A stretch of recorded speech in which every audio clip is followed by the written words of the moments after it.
עכו לא הודירה על המפה.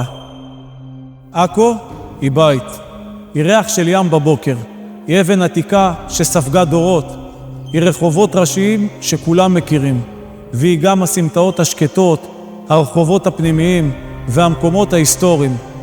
אני מכיר את העיר הזאת, מכיר אותה באמת.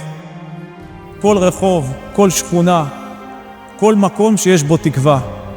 וגם את המקומות שכבר יותר מדי זמן מחכים לתורם. כמי שנולד כאן, חי כאן, נשם את העיר הזאת כל חייו.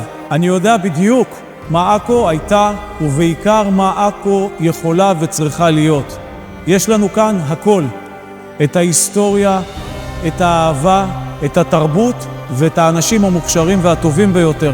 ואני אומר לכם, באמונה שלמה, עכו יכולה להיות הרבה יותר. כן, עברנו הרבה. כאב, אכזבות, מתח, פילוג וחוסר אמון. ועכשיו זה הזמן לחבר. ואפשר לעשות את זה. באמת שאפשר. אפשר להפוך את עכו לעיר שטוב לגדל בילדים.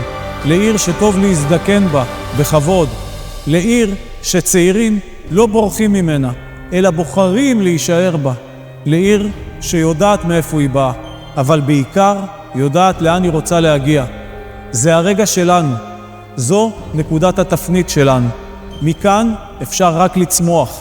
בואו נבחר בתקווה, בואו נבחר באחדות, בואו נחלום את עכו מחדש, וביחד בעזרת השם גם נגשים.